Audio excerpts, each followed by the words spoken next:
La voluntad conquistadora por Chad Olsen. Título original, The Conquering Will. Publicado originalmente en Weird Tales. Volumen 1. Número 2. Abril de 1923. Gordon Page está muerto ahora, y seguramente no puede haber daño en dar al mundo esta historia enloquecida, contenida en el manuscrito que dejó tras de sí. Muchos pensarán que el hombre estaba loco, muchos creerán que intentaba perpetrar una inmensa y grotesca farsa. No lo sé.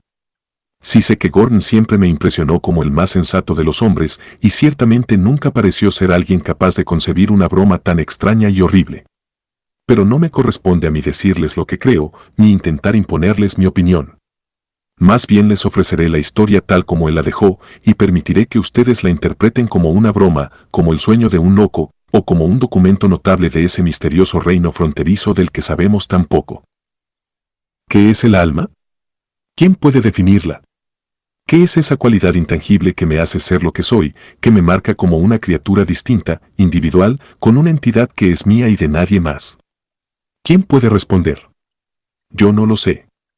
Solo puedo contarles mi historia, la historia de Malcolm Ray, y pedirles que le otorguen la credibilidad que puedan. Fue hace 2 años que me despedí de Jane Cavanaugh en la estación de tren de nuestro pequeño pueblo natal de Radford. Ella lloraba, y torpemente intenté consolarla. No estaré fuera mucho tiempo, querida, le dije. 1 año no es mucho. Volveré en junio, cuando mi trabajo esté terminado. Entonces, nos casaremos, y nunca volveremos a separarnos.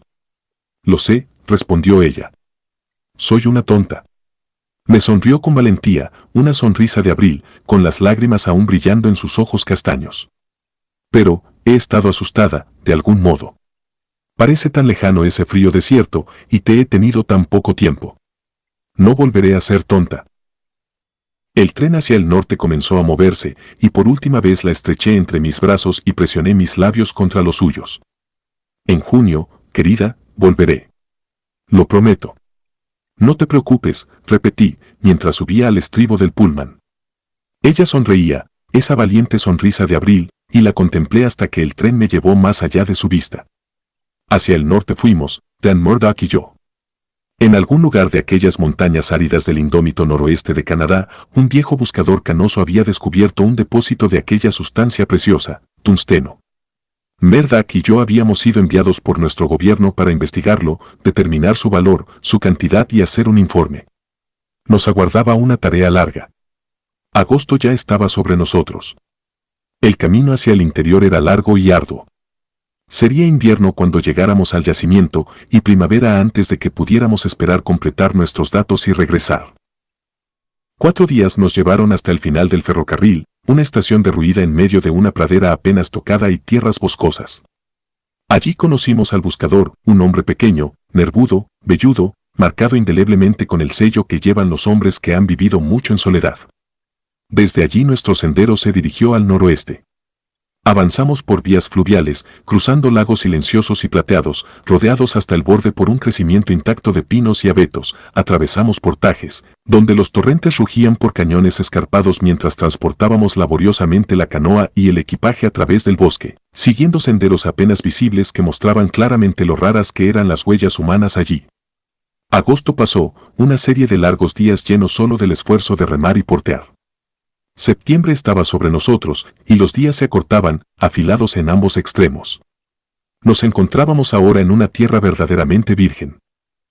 Las montañas estaban ya cerca. Los portajes se hicieron más frecuentes, el camino más áspero y penoso. Norton, el viejo buscador de piel curtida, nos informó secamente una mañana, 4 días más, y estaremos allí. Ese día abandonamos la canoa, escondiéndola con cuidado entre arbustos y matorrales. Durante 2 días seguimos ascendiendo, cargando a través de una cresta que puso a prueba nuestras fuerzas al máximo. La mañana del tercer día nos encontró nuevamente en el agua. Habíamos alcanzado un río profundo y rápido, un torrente que fluía hacia el norte. Habíamos cruzado la divisoria y estábamos en un afluente del Mackenzie. De un escondite ingenioso Norton sacó otra canoa y descendimos con facilidad por la corriente. Y entonces, vino la tragedia. Era mediodía del 4.º día. Desde la curva del río escuchamos el inconfundible rugido de los rápidos. ¿Portaje?, preguntó Dan a nuestro guía. Norton sacudió la cabeza. Atraviésalos, respondió secamente. Un momento después doblamos la curva. Ante nosotros las orillas se estrechaban de pronto y el río se angostaba y se precipitaba entre paredes de granito.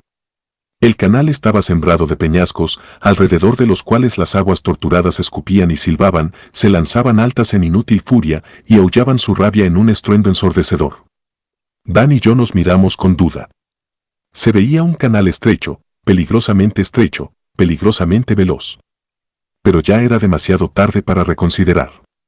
Las aguas se aceleraban bajo nosotros, nos arrastraban con una suavidad insidiosa que desmentía la rapidez con que las paredes del cañón pasaban a nuestro lado. Norton estaba erguido en la proa, alerta, preparado. Murdoch y yo aferramos nuestros remos. En un instante estábamos dentro. Con velocidad nauseabunda nos lanzamos al tumulto. El rugido resonaba en nuestros oídos de manera aterradora. La espuma nos salpicaba y empapaba. Luchamos furiosamente, hundiendo los remos con fuerza mientras Norton nos señalaba. La ligera embarcación parecía saltar y brincar, como un corredor de vallas, ganando ímpetu en cada nuevo impulso. Entonces, una roca pareció surgir justo en nuestro camino. Dan, arrodillado en el centro, lanzó un grito de terror y se precipitó con su remo. La frágil embarcación perdió por un momento el equilibrio, se ladeó.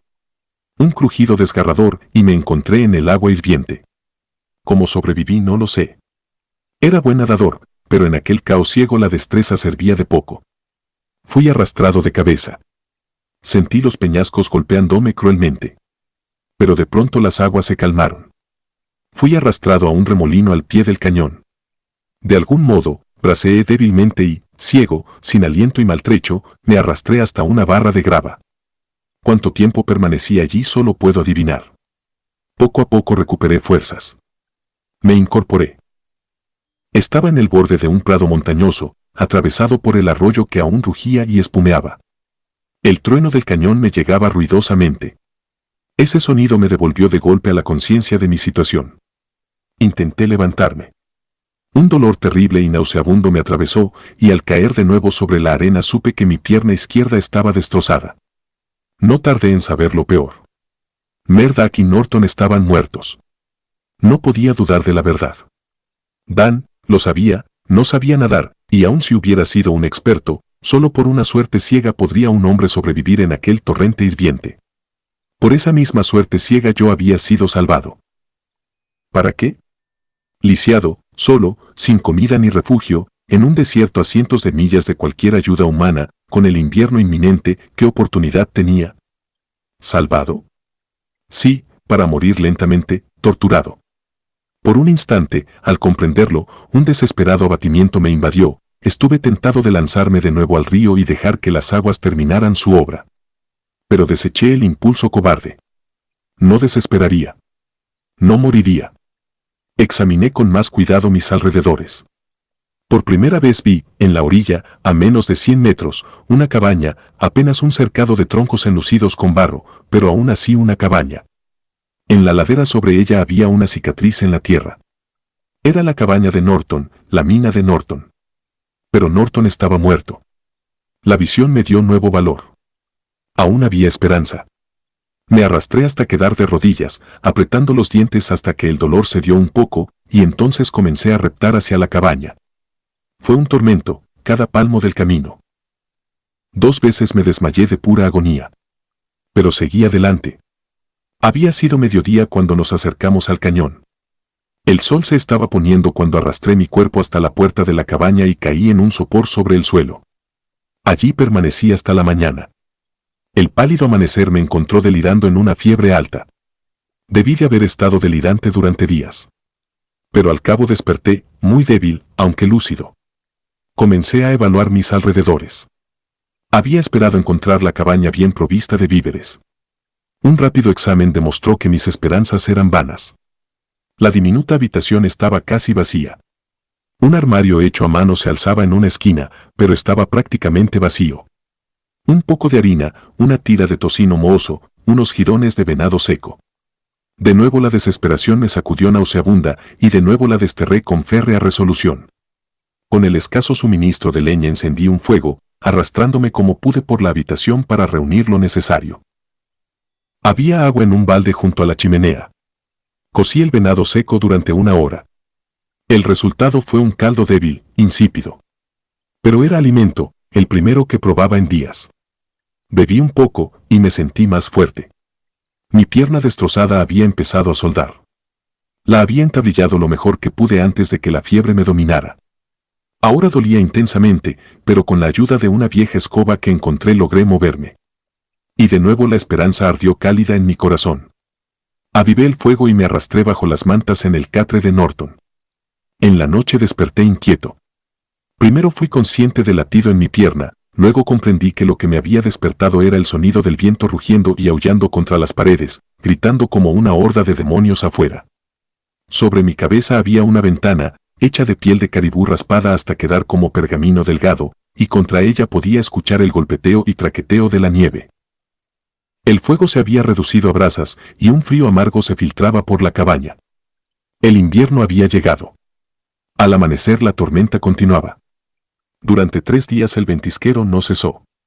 Me acurruqué bajo las mantas, alimenté el fuego con la menguante pila de leña, comí con moderación de los escasos víveres. Y de nuevo el miedo comenzó a jugar con mi corazón con dedos helados, de nuevo me esforcé por desterrarlo con férrea resolución. En el 4.º día la nieve cesó, pero el viento no amainó. Se volvió terriblemente frío. Y ese día mi pila de leña se redujo a nada, mi último trozo de comida desapareció. El frío aumentó. Mantuve el fuego encendido con cautela, alimentándolo poco a poco con los escasos muebles que Norton había fabricado con hacha y martillo. Aprovechaba cada fragmento, encorvado sobre la más mínima chispa de llama, envolviendo mi cuerpo delgado en mantas y pieles para conservar el precioso calor. Y aún la tormenta rugía alrededor de la cabaña. Aún el viento chillón lanzaba copos de nieve contra las ventanas, a través de las mal calafateadas rendijas, un viento malicioso, diabólico, que parecía, para mi mente trastornada, un espíritu encarnado del mal empeñado en mi destrucción. Y aún el frío penetraba, burlándose de mis esfuerzos por mantenerlo a raya. El hambre, el frío y el dolor se combinaron para minar mis fuerzas. Me volví delirante.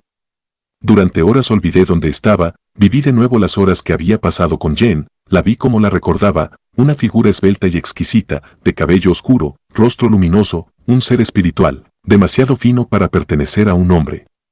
Y otra vez la estreché en mis brazos, y juré que volvería.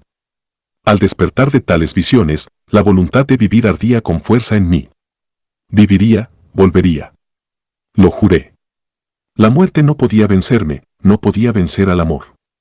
Sin embargo, todo el tiempo me debilitaba, la llama de la vida titilaba cada vez más débil en mi cuerpo consumido. El cuerpo estaba muriendo. Lo sabía. Apenas tenía fuerzas ya para echar más leña al fuego moribundo. Dentro de él el pulso de la existencia palpitaba débilmente. Pero nunca había estado más vivo el verdadero yo. Ardía con furioso deseo de vivir. Juré que no moriría. Entonces, una mañana desperté. El fuego se había apagado. Sin embargo, no tenía frío. Intenté levantarme, mi cuerpo no respondió. Intenté hablar, no salieron palabras. Entonces lo supe. En la noche el cuerpo había muerto. Yacía allí ahora, rígido, inmóvil. Había dejado de vivir. Pero yo no estaba muerto. Podía ver mi cuerpo tendido allí, una cosa desechada. Pero yo estaba aquí. La entidad que era yo no había perecido con la carne. La voluntad de vivir seguía siendo mía. Y estaba vivo. Estaba infinitamente vivo. Mis percepciones eran 100 veces más claras. Veía, oía, sentía como nunca antes. Y parecía como si todo mi ser se concentrara en un único deseo, ver a Jen, decirle que aún vivía. Y entonces atravesó mi mente un pensamiento terrible, nauseabundo. Para el conocimiento del mundo yo estaba muerto. Ya no era carne, sino espíritu. Podía ver a Jen, sin duda, pero jamás podría darme a conocer ante ella. La había perdido. El más exquisito tormento del alma me desgarró al comprenderlo. No estaba muerto. No existía la muerte, mi voluntad la había vencido. Pero estaba irremediablemente y para siempre desterrado del mundo que había conocido. Ese mundo cálido y familiar que contenía el amor y tantas otras cosas me había sido arrebatado para siempre. Desterrado sin remedio. De nuevo mi voluntad se rebeló ante el pensamiento. ¿Por qué había de estar condenado para siempre a tal exilio? Allí yacía el cuerpo. Había dejado de vivir, en verdad. Lo había desechado como se desecha una prenda. Pero ¿por qué no podía volver a vestirlo? El cuerpo se había detenido por razones externas, físicas. El alma había huido porque un alma viva no podía habitar carne muerta. Pero si se removían las condiciones físicas que habían terminado con la vida, ¿no podría el alma devolverle la existencia? Si llegaban ayuda, alimento, calor, ¿no podría volver a vivir en el cuerpo? Y así esperé. El alma velaba sobre el cuerpo en aquella habitación, los dos que habían estado ligados tan inextricablemente durante 31 años, ahora divorciados tan irrevocablemente. ¿Lo llamas extraño? Eso es porque te lo cuento así. ¿Cómo sabes que no ha ocurrido incontables veces? Quizá hayas velado junto a cuerpos muertos. ¿Cómo sabes que un extraño huésped invisible no compartió contigo la vigilia? Y así esperé. Llegó la noche. El viento había amainado un poco afuera, y a través del frío escuché el aullido lejano de lobos. De nuevo llegaron los aullidos, más cercanos esta vez. Era una manada en plena carrera, espoleada por el hambre, buscando alimento en las soledades heladas. Y ahora podía oírlos en el claro, y de pronto comprendí lo que buscaban. Olvidando mi impotencia, intenté con manos desesperadas atrancar mejor la puerta. Tomé mi rifle, o intenté tomarlo. Fue inútil. El espíritu no teme los peligros de este mundo, igualmente no tiene medios de defensa. Alrededor de la cabaña los lobos circundaban con cautela. Podía oírlos husmeando en la puerta. Entonces una bestia se lanzó contra los paneles. El sólido marco tembló, pero resistió. Un aullido prolongado resonó, me heló de terror. Luego otro arañó la piel de caribú de la ventana. Una garra reluciente se abrió paso, seguida de unas fauces babeantes. En un minuto estaban dentro. ¿Puedes imaginar algo tan horrible como contemplar tu propio cuerpo siendo desgarrado por bestias salvajes? Ellos gruñían, peleaban. Sus colmillos mordían y desgarraban. Me sentí enfermo de desesperación. La noche estaba llena de sus gruñidos y aullidos horribles. Incapaz de soportarlo, huí. Y el horror desgarró mi corazón. Pues ahora sabía que estaba realmente desterrado. El manto de carne que había abandonado, que había esperado retomar, estaba desgarrado, destruido. Solo me quedaba un deseo. Ver a Jen otra vez, aunque no pudiera hablarle, aunque no pudiera estrecharla en mis brazos. Verla al menos, por amargo que fuese, aún sería un consuelo. No existen límites de tiempo ni espacio para el alma liberada. Y me encontré, sin saber cómo, en aquella larga y acogedora habitación donde tantas veces habíamos estado sentados, con el fuego ardiendo alegremente en la gran chimenea, los libros y cuadros familiares, todo lo que era un buen marco para la muchacha que amaba. En la tranquila paz de aquel lugar olvidé la desolada soledad, la cabaña con sus inquilinos aullantes y feroces. Jen estaba sentada leyendo junto a la ventana, pero mientras la observaba dejó el libro a un lado y se quedó mirando hacia los campos silenciosos, iluminados por la luna. Y vi 2 lágrimas deslizarse de sus pestañas y brillar en sus mejillas. Pronunció mi nombre. Aquella prueba de su amor fue más de lo que pude soportar. Me arrodillé a su lado, intenté tomarla en mis brazos, susurré 1000 ternuras entrecortadas. Y ella permaneció pensativa, sin responder, completamente inconsciente de mí. La tragedia me golpeó de nuevo. Yo era espíritu, ella, espíritu en carne. Yo estaba desterrado. Y, con el éxtasis de la desesperación, volvió a arder en mí aquella obstinada, irracional voluntad de vivir otra vez. Debía hacerlo. Y, con ella, huí de la habitación, guiado de algún modo, ciegamente, por una nueva esperanza. Me encontré en otra casa, en un dormitorio muy silencioso, con un silencio antinatural. En la cama yacía un hombre. Lo reconocí. Era mi viejo amigo, Gordon Page. Había otros también. La madre de Gordon estaba sentada con el rostro entre las manos. Su hermana, con los ojos secos y brillantes, se arrodillaba a su lado y la estrechaba en brazos de consuelo. Entonces vi al médico de cabellos blancos volverse en silencio. Y comprendí por qué había llegado allí. El cuerpo de Gordon Page yacía inerte, sin vida. Con todo el poder que conocía me lancé hacia él con mi voluntad. El cuerpo de Gordon Page se agitó. Habló. La luz de la cordura volvió a sus ojos muertos. El médico se volvió hacia él, asombrado. Un minuto después volvió a hablar. Vive. Dios sabe cómo, pero vive. La crisis ha pasado. Se recuperará. Y se recuperó. El cuerpo de Gordon Page volvió a la vida y a la salud. Pero el alma dentro de su cuerpo era el alma de Malcolm Ray. ¿Qué es el alma? ¿Qué es el yo? Les hablo con la voz de Gordon Page. Escribo, y la escritura es la de Gordon Page. Pero yo, la entidad que habita en el cuerpo de Paige, soy Malcolm Ray. En primavera llevaron la noticia de la muerte de Malcolm Ray a Jane Kavanaugh. Ella lo amaba, su corazón se rompió. Pero halló consuelo en la presencia de su viejo amigo Gordon Page. Nos casamos la semana pasada, Jane y yo. Fue en junio, justo un año después de aquel junio en que Ray había prometido regresar. Cuando le dije a Jane que la amaba, ella respondió, «Te amo, Gordon». Pero a veces parece incorrecto, después de la muerte del pobre Malcolm. Pero, eres como él, Gordon. Te pareces tanto a Malcolm que no puedo culparme por quererte. Ojalá pudiera decirle que soy Malcolm. Pero el mundo es demasiado incrédulo. No me atrevo. Fin traducción al español realizada por Héctor Torres para El Baúl de Próspero. Todos los derechos de esta versión reservados.